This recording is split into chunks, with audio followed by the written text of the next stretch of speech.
जय जगन्नाथ फ्रेंड्स आसतु जानिबा आज दिन मुख्य खबर। आज प्रथम खबर ओडिशा रे माछ बजार एवं आक्वा पार्क भित्तिप्रस्तर स्थापना कले मोदी। प्रधानमंत्री नरेंद्र मोदी भुवनेश्वर पांडरा रे एक आधुनिक माछ बजार एवं संबलपुर बसंतपुर रे एक समन्वित आक्वा पार्क भित्तिप्रस्तर स्थापना कले। माछ बजार 5 एकर परिव्याप्त हेबो एवं प्रतिदिन 450 टन माछ प्रक्रियाकरण क्षमता रहिबो।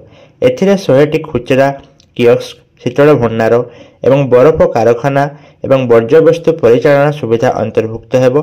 प्राय 100 कोटी व्यୟରେ ଏହି आक्वा पार्क निर्माण कराजिबो एवं 49.47 एकर परिव्याप्त हेबो। उभय प्रकल्प प्रधानमंत्री मत्स्य संपद योजना अधीन रे आसीबो।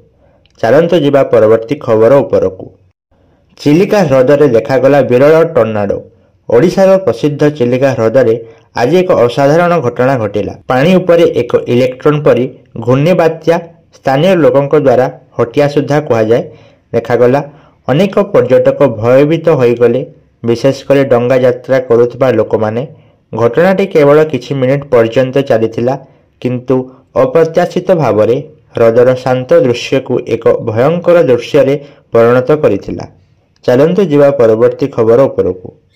माछनाड़ी जल विवाद रे आलोचना को प्रशंसा करा जायछि।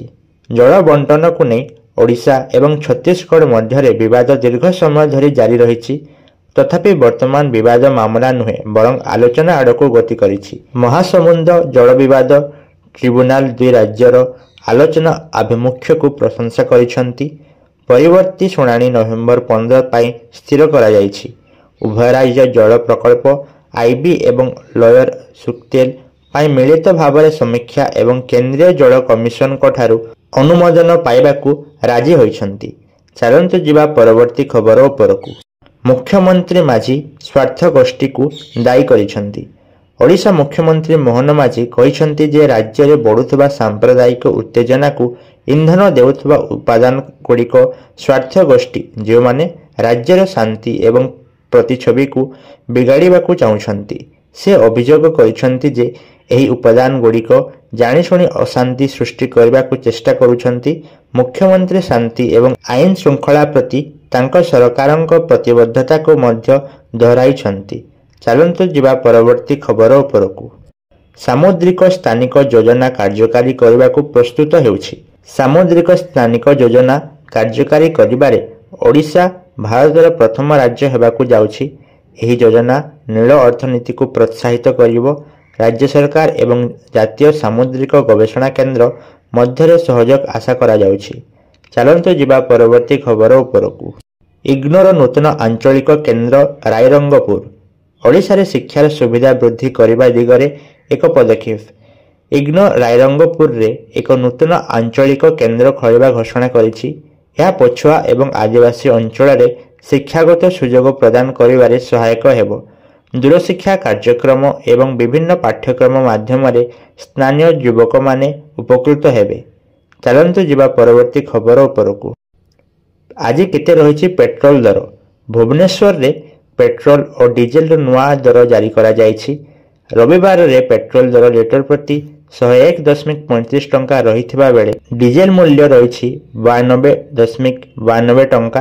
अक्टोबर 11 तारिख शनिवार दिन भुवनेश्वर रे पेट्रोल दर 101.11 टंका और डीजेल दर 92.92 टंका थिला। गतकाली अपेक्षा आज तेलर दर वृद्धि देखा मिली। चलंतु जिबा परवर्ती खबर उपरकू। आरंभ है प्रधानमंत्री धनधान्य कृषि योजना।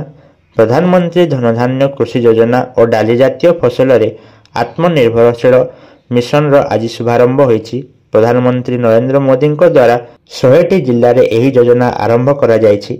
एथिरे ओडिशार कंधमाल, मालकानगिरी, सुंदरगढ़ और नुआपड़ा जिले में आज प्रधानमंत्री धनधान्य कृषि योजना कार्यकारी होईछि। एही योजना रे आसंता 6 वर्ष पई वर्ष को 24,000 कोटी टंका खर्च हेबो।